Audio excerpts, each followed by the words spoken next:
Get in the game with Fox 5 Sports.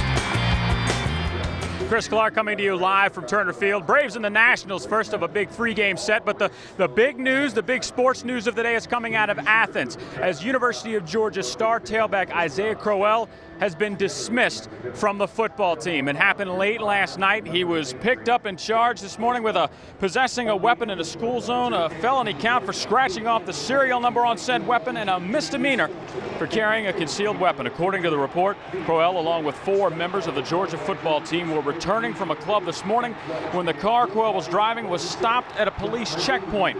The police smelled marijuana. Crowell gave consent to search the car. They didn't find any marijuana, but they did find a 9mm handgun with the serial number fully removed. Crowell said the gun wasn't his, said he lets others drive his car.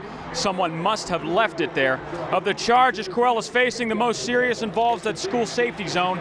The entire UGA campus is considered a school safety zone and is punishable by not less than 2 years, no more than 10 years in prison. Mark Richt released a statement today saying that, well, we have a dedicated and committed group of men who are working hard to prepare for the upcoming season. Our total focus will be directed toward the team and this effort. And you know, we're not even halfway through the season yet, but tonight I can confidently say tonight is a huge series for the Braves. They're taking on the Nationals in a 3-game set who lead the NL East by 3.5 games.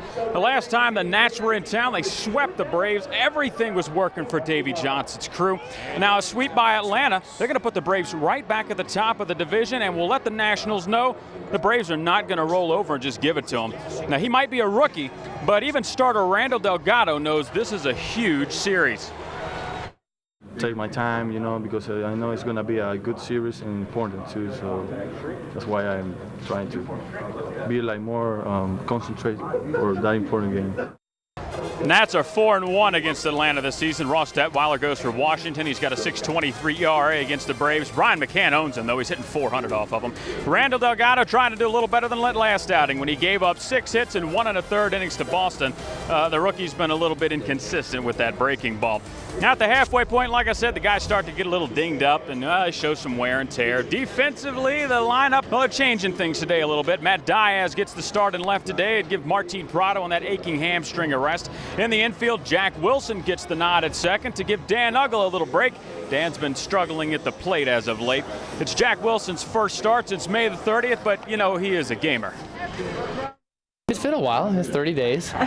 It's a long stretch, but you know, it's one of those things that you know what your role is, and you prepare every day. You come out and you get your work done every single day, and be ready to go when a day like this comes up.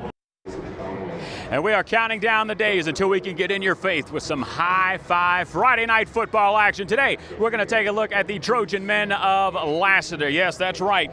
None of them have forgotten about that tough loss to Walton in last year's state semifinals. Head coach Jeff Irwin working hard, working every guy hard at every position to take the next step. But when it comes to his quarterback, senior UCLA commitment Eddie Prince, well, he's already taken care of that. He was in control of the offense last year, but now he's in total command of the offense. I mean, he knows what everybody's supposed to be doing. Just having that experience, there's so many things that you take for granted with a third-year starter that you just don't have to worry about, you know. And then when we break in a new starter, you have to go through that process again. So they're a luxury to have, and they're hard to find. Somebody that can start for 3 years and play at a high level like Eddie has. Well, late last night, Danny Ferry added a couple of pieces to the Hawks lineup. John Jenkins, and he got a hold of Mike Scott. Now, Jenkins, he led the SEC in scoring the last 2 seasons, just under 20 points per game for Vanderbilt. Now, he does need some work on defense. Later, they selected Mike Scott, 43rd overall. Solid all around, got the toughness, nice mid-range jumper. He can also make some moves with his back to the basket. That's it for down here at Turner Field. Be back in tonight at 10-11 with complete highlights. Russ, Deidre? All right, Chris, thanks very much.